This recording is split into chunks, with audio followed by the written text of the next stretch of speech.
안녕하세요. 이번 영상에서는 유바이오로직스라는 기업에 대해서 알아보려고 합니다. 코스닥에 등록되어 있고요. 206650입니다. 다른 주식 유튜버님들도 언급하고 해서 알고는 있었는데 화제의 중심에 있기도 하고 댓글로 요청하시는 분도 계셔서 이번에 한번 선정해봤습니다. 먼저 숫자부터 보고 가시죠. 매출은 상승세에 있는데요. 2017년 116억의 매출이 2019년 331억으로 2년 사이 2배, 아니 3배라고 해도 될 정도로 성장했습니다. 영업이익도 적자에서 흑자로 전환하면서 긍정적으로 흘러가고 있는데요. 다만 당기순이익의 경우에는 흑자로 전환을 했다가 다시 적자로 전환했습니다. 분기 숫자도 보게 되면 매출액이나 영업이익의 경우에는 전년 동기 대비 마이너스인데 반해 당기순이익은 흑자로 전환하면서 긍정적으로 보여지고 있는데요. 흐름이 독특한데 좀 더 자세히 알아보도록 하죠. 먼저 뜨고 있는 이유라고 한다면 코로나19 백신 때문입니다. 이제는 놀랍지도 않은데요. 오히려 바이오 기업인데 코로나 백신 개발 안 하는 기업에게 왜 안 하냐고 물어봐야 할 지경입니다. 여튼 유바이오로직스도 코로나 예방 백신을 위해서 비임상 및 임상 시험을 위한 준비에 시작했다고 밝혔는데요. 글로벌적으로는 임상 3상에 들어간 기업도 있긴 하니까 유바이오로직스가 속도에서 늦은 것 자체는 사실로 보입니다. 이에 대해서는 유바이오로직스 관계자도 인정하고 있긴 합니다만 후발이라도 더 안전하고 효능이 우수한 백신이라고 한다면 언제든지 게임 체인저가 될 수 있다고 말하고 있는데요. 실제로 여러 다른 방송 인터뷰를 보게 되면 전문가들의 인터뷰를 통해서 백신이 임상을 거쳐서 상용화됐다고 하더라도 완벽하게 안전한 것은 아니고 언제든지 문제가 생길 수 있기 때문에 후발주자로서 장점도 있다고 설명하기도 했었습니다. 그걸 토대로 봤을 때 이 관계자의 말 자체는 틀린 것은 아니라고 보여지긴 합니다. 물론 그걸 할 수 있느냐 없느냐는 별개의 문제지만 늦었다고 포기할 건 아니라는 얘기죠. 이 같은 이슈로 주목받고 있는 유바이오로직스 회사의 개요를 통해서 살펴보게 되면요. 물리, 화학, 생물학, 연구, 개발업을 주 업종으로 발표하고 있습니다. 주요 제품으로는 콜레라 백신을 이야기하고 있고요. 이와 함께 유바이오로직스에서 봐야 할 것이 바로 주주에 관한 사항입니다. 주요 주주를 보게 되면 바이오서포트라는 기업이 있는데요. 그 외 주요 주주에서도 바이오서포트의 특수 관계자들이 많은 주식을 가지고 있음을 확인할 수 있습니다. 현재의 임원들도 주요 주주로 등록되어 있기도 하고요. 그리고 최대 주주인 바이오서포트를 보게 되면 바이오서포트에는 대표이사 김경민 님이 계시고 이 바이오서포트의 최대 주주는 또다시 바이오빌이라는 기업으로 나와 있죠. 그래서 이 기업의 관계나 이 주주의 상황을 살펴보기 위해서 좀 서치해보다가 새로운 것을 발견했습니다. 바로 최대 주주와 경영진과의 마찰에 관한 내용인데요. 이 기사 자체는 최대 주주의 보호 예수가 끝났음으로 해서 블록딜 가능성 등을 점쳐보는 기사인데요. 기사의 내용을 자세히 보게 되면 최대 주주 측과 경영진의 관계가 상장 후에 그리 우호적이지 않았다고 하는데요. 유바이오로직스가 외부 투자를 유치하는 과정에서 최대 주주인 바이오서포트가 유바이오로직스의 신주 발행 가처분 소송을 제기하면서 법적 다툼까지 일어났다고 합니다. 그리고 그 이후에도 경영진과 최대 주주는 계속해서 거리를 두고 있는 상태라고 하죠. 게다가 바이오서포트의 최대 주주 바이오빌의 경우에는 관리 종목으로 주식 거래가 정지된 업체라는 점도 유바이오로직스 관점에서는 대주주 리스크를 높이는 부분이었다고 합니다. 이 기사의 시점이 2020년 1월이기 때문에 이 시점 이전까지, 그러니까 한동안 경영진과 주주 간의 사이가 좋지 않아서 경영 활동이 원만하기 힘들었을 것으로 예측되는 부분이 있는데요. 다만 최근에는 최대 주주가 바뀌어서 이 같은 리스크가 없어졌다고 합니다. 2020년 6월의 기사인데요. 최대 주주가 기존 바이오서포트에서 김덕상 상무이사로 변경되었다고 합니다. 이 같은 것은 지배구조를 안정화하고 현 대표이사를 비롯한 경영진에 힘을 싣는 작업으로 분석하고 있는데요. 기존 최대주주, 그러니까 바이오서포트 같은 경우에는 경영 참여에 적극적이지 않았기 때문에 회사의 내부 사정을 제대로 이해하지 못했던 부분이 있었을 수 있는데, 김덕상 이사는 이사회의 일원으로서 중요 경영 사항에 대해서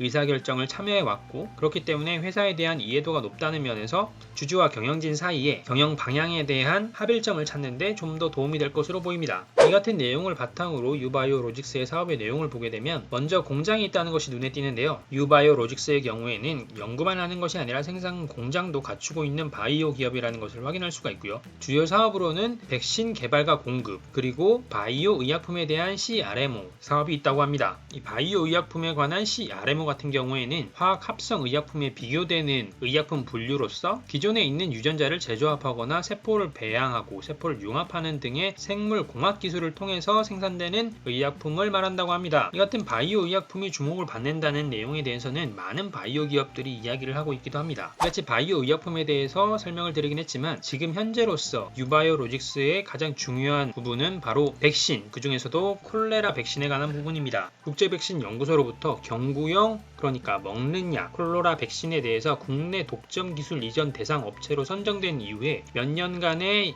연구를 거쳐서 2015년 12월에 유비콜이라는 콜로라 백신을 세계에서 세 번째, 한국에선 첫 번째로 WHO의 사전 적격성 평가 PQ, 그러니까 프리퀄리피케이션이라는 승인을 받아서 2016년 하반기부터 주요 글로벌 기관에 공급을 하고 있다고 합니다. 이에 대해서 좀 더 알아볼 수 있는 기사 내용이 있었는데요. 이 기사는 코로나 백신에 관한 내용이긴 했지만 여기에 콜로라 백신에 대해서도 나와 있었습니다. 유바이오로직스가 경구용 콜로라 백신으로 세계 백신 시장의 80에서 90%를 차지하고 있다는 기사 내용인데요. 언뜻 이게 정말인가 싶기도 한데요. 80이나 90%는 정말 독점 수준일까 말이죠. 하지만 이 같은 내용은 기사로만 있는 것이 아니라 IVI, 그러니까 국제백신연구소의 사이트에도 소개되어 있는 내용이었습니다. 그리고 여기서 추가적으로 확인할 수 있는 것은 유비콜에서 유비콜 플러스로 추가되면서 백신 가격이 낮아졌고 공급량은 증가했고요. 이같이 가격은 낮아지고 공급량은 늘어나면서 오히려 추가적인 수요를 창출하고 생산을 증가하고 가격을 하락하는 등 여러가지 면에서 백신의 확산에 기여했다고 평가하고 있습니다. 처음에는 경구용 콜로라 백신이라는 게 뭔지도 잘 와닿지 않아서 시장 점유율이 80에서 90%라는 것이 크게 이해되지 않았는데, 생각해보면 콜레라 같은 질병은 대개의 경우 제3의 국가, 그러니까 위생관리도 힘들고 전문 인력을 구하기 힘든 곳에서 많이 필요로 할 텐데, 경구용, 그러니까 먹는 약이 아니라 주사기를 통해서 주입된다라고 하면 약도 필요할 뿐더러 주사기를 추가 구매하기 해야 되고 주사기에 대한 위생관리도 필요하고 주사를 통해서 놓기 위한 전문 인력까지 필요하니까 이 같은 경구용 백신이 얼마나 유의미한지는 이해가 되는 부분이 있었습니다. 그리고 최근에는 이 같은 콜레라가 더 필요한 이유가 생기고 있는 것으로 보이는데요. 코로나에 집중하는 사이 다른 전염병들이 창궐하고 있다는 내용입니다. 홍역에 대한 전파도 있긴 하지만 파키스탄, 방글라데시, 네팔, 남수단, 카메룬 등에서 콜레라가 유행하고 있다는 내용도 포함되어 있습니다. 유바이오로직스의 사회적 역할이 더욱 중요해지는 시점이 아닐까 싶습니다. 이 같은 유바이오로직스의 실제 매출 구성을 보게 되면 실제로 전체 매출에서 콜로라 백신의 매출이 전체 대부분을 차지하고 있음을 알 수가 있습니다. 바이오 의약품 용역, 그러니까 CRMO 사업도 수행을 하고 있긴 하지만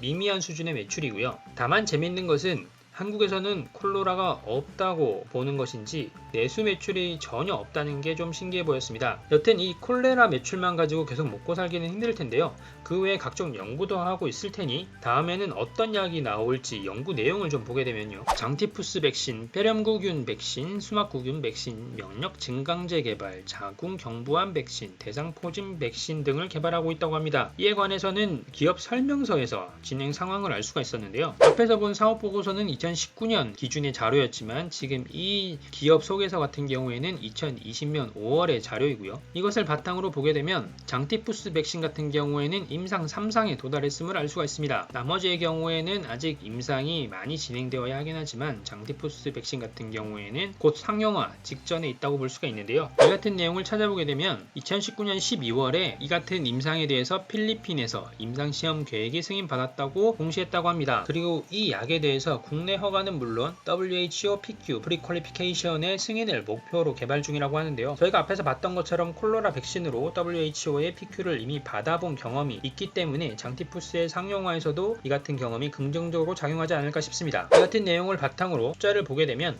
앞에서 본 것처럼 매출은 큰 폭으로 상승 중인데 매출 원가는 제자리 수준입니다. 아무래도 연구개발 비용이 원가에 포함되는 제약의 특성 때문이지 않을까 싶은데 2017년에는 무려 매출 원가가 전체 매출액보다 더 높은 수준이었지만 2018년에는 원가율이 53%로 떨어지고 2019년에는 40%도 안 되는 39.8%로 떨어졌습니다. 원가가 제자리인데 매출은 올랐으니 매출 총이익은 늘어날 수밖에 없고요. 하지만 판관비는 좀 늘어났는데 매출이 18년에서 19년 33% 성장하는 동안 판관비는 무려 57%나 성장했습니다. 1.5배를 넘는 수준인데요. 세부적으로 좀 보게 되면 직원의 급여가 2배 가까이 늘었고 그 외 직원 관련 비용도 늘어난 것은 물론 경상연구개발비 역시 1.5배 가까이 늘어서 2018년에는 30억 원에 달하던 연구비를 2019년에는 43억 수준으로 증액했습니다. 벌어들인 돈을 바탕으로 직원과 연구개발에 투자를 하는 선순환 구조를 가져가려는 것 아닌가 싶은데요. 직원에 대해서도 보게 되면 2018년 사업보고서 기준으로 봤을 때 전체 직원의 숫자가 132명이었는데요. 2019년에 총 직원의 숫자가 203명으로 대폭 늘었습니다. 실제 전체 직원의 반 정도 되는 50%의 직원이 신규 채용된 것이죠. 당장의 숫자로는 이것들이 효용적으로 나타내기 힘들 수도 있겠지만 경영의 방향이 기대가 되는 부분은 있고요. 성관비가 늘긴 했지만 매출도 적지 않게 늘었기 때문에 영업이익도 크게 늘어난 숫자를 기록했는데 2018년 대비 84% 늘어난 98억의 영업이익을 기록했습니다. 다만 영업 외 활동에서 보게 되면 금융 원가가 크게 늘어난 것을 확인할 수가 있는데요. 이것을 세부적으로 보게 되면 이자 비용도 비율로는 늘어났지만 가장 크게 영향을 끼친 것은 파생상품의 평가 손실입니다. 무려 110억에 가까운 금액이 파생상품 평가 손실이었는데요. 2018년에도 파생상품 평가 손실도 50억 이상의 손실이 기록되었습니다. 이 같은 투자의 실패가 있었기 때문에 2019년에 영업이익률이 80% 이상 성장하면서 98억을 기록했음에도 불구하고 당기순이익은 적자로 전환해서 8억 8천만 원의 적자를 기록했습니다. 이 파생상품에 대한 리스크가 해소되어야 할 것으로 보이고요. 재무상태표도 보게 되면 먼저 유동자산의 등락이 있는 것을 볼 수가 있는데 매출이 증가했음에도 불구하고 당기순이익까지 연결되면서 현금성 자산으로 기업에 떨어지는 금액 자체가 줄어들었기 때문에 유동자산의 등락에도 영향을 끼친 것 아닌가 생각하고요. 하지만 재고자산이 늘었다는 면에서 매출의 증가에 대비해서 이같이 준비하고 있었다고 저희가 추정해 볼 수 있을 것 같습니다. 그에 반해 비유동자산은 꾸준하게 증가했는데 이에 대해서는 기사에서 일부 내용을 확인할 수가 있었습니다.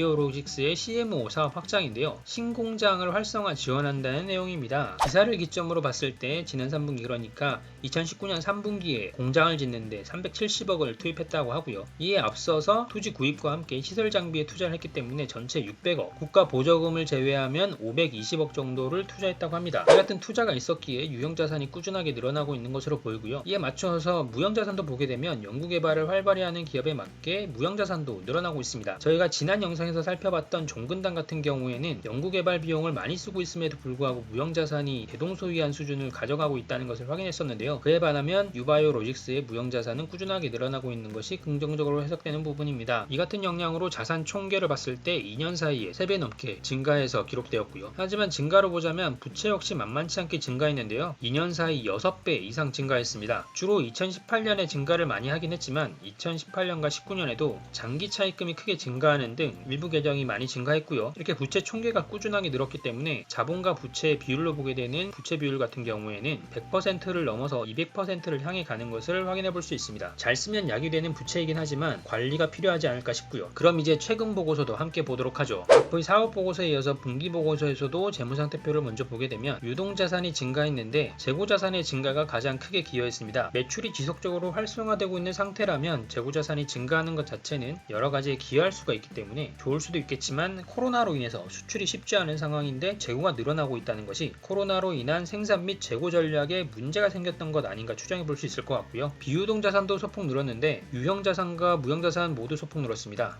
유형자산의 경우에는 공장의 기계장치 등이 추가된 것으로 이 상승분을 확인할 수가 있고요. 부채에서는 총계가 줄어들고 이에 맞춰 비유동 부채도 감소했지만 유동 부채는 늘어난 것을 확인할 수가 있는데요. 단기 차입금이 증가한 것이 가장 크게 영향을 끼쳤습니다. 부채 비율은 여전히 높긴 하지만 자본이 늘었기 때문에 비율 자체는 줄었는데요. 자본이 늘어난 것 중에 가장 크게 영향을 끼친 것은 바로 단기 순이익입니다. 손익계산서에서 매출은 줄어들고 영업이익도 줄어들긴 했지만 금융수익이 대폭 증가하면서 단기 순이익의 흑자 전환에 영향을 끼쳤는데요. 사업보고서와는 정반대로 파생상품 평가이익이 37억 이상 기록되면서 이렇게 단기 순이익에 기여하게 되었습니다. 사채 상환이익도 30억 이상 기여했고요. 이와 달리 판관비가 꽤나 증가했는데 이렇게 증가한 데는 연구개발비가 3배 이상 증가하면서 영향을 끼쳤습니다. 자, 지금까지의 유바이오로직스를 정리해보면 콜로라 백신을 통해서 안정적 매출 구조를 가져가고 있었지만 대주주 관련 리스크가 있었습니다. 이에 대해서는 최근에 해소가 된 것으로 보여서 다행이고요. 또한 지속적으로 연구개발 활동을 이어가면서 임상을 진행하고 있고 콜레라 백신의 상용화에 성공한 전력이 있기 때문에 추후의 백신에 대한 기대감도 갖게 됩니다. 같은 맥락에서 코로나 백신에 대한 기대감 역시 비록 단기적으로는 다른 기업들이 치고 나가겠지만 코로나가 안정화되지 않는다면 유바이오로직스의 코로나 백신도 기대가 되고요. 다만 우려가 되었던 부분은 지속적으로 단기 순이익에 큰 영향을 끼치는 것이 다른 무엇보다 금융 수익 혹은 금융 비용이었다는 것이 크게 좀 거슬리는 부분이었습니다. 이 같은 숫자를 가지고 있는 유바이오로직스 주가는 어떤 모습인지 보도록 하죠. 일본 기준으로 주가를 보게 되면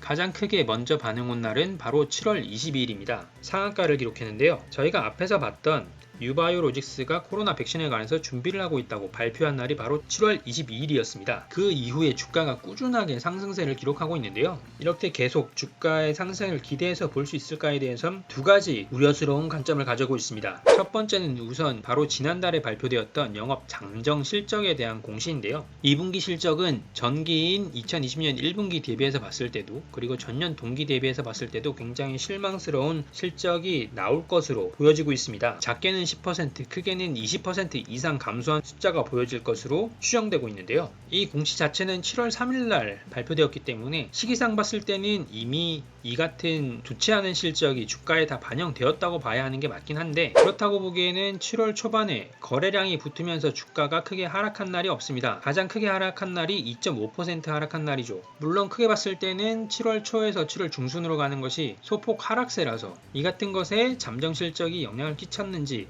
추정해 볼 수도 있긴 하겠지만, 크게 영향을 끼쳤다고 보기에는 분명 어려운 부분이 있어 보이고요. 두 번째로 주가의 추가 상승이 어렵다고 보는 이유는 바로 당연히 지금 현재 주가의 수준입니다. 오르기 직전에 주가가 8,000원대였는데 단 보름 만에 주가가 3만원 이상으로 뛰어 올랐습니다. 그나마 시젠처럼 실제 진단키트를 제작하고 판매하던 기업이 호재를 만나서 실적도 좋아지고 주가도 오른다면 이해 가능한 부분이 있겠지만, 유바이오로직스의 경우에는 실적에서도 앞에서 본 것처럼 실망스러운데요. 그러니까 미래는 있지만 당장의 단기적인 관점에서는 아쉬운 부분이 많이 남아 있습니다. 그래서 당장 내일로 시작되는 주가의 흐름을 봤을 때는 그 전에 있었던 것처럼 큰 상승을 기대하는 것이 어렵지 않을까 추정해 봅니다. 기타적인 성과라고 하더라도 연구 성과의 경우에는 이제 시작한다고 발표한 코로나의 연구 성과가 당장 나오기도 힘들 것이고, 장티푸스에 관한 임상도 19년 12월에 관련 홍보가 나왔던 만큼 20년에는 코로나로 인해서 제대로 된 장티푸스 임상이 진행되기도 어려웠을 텐데, 이에 관한 성과를 기대하기도 어려운 시점이 아닐까 생각합니다.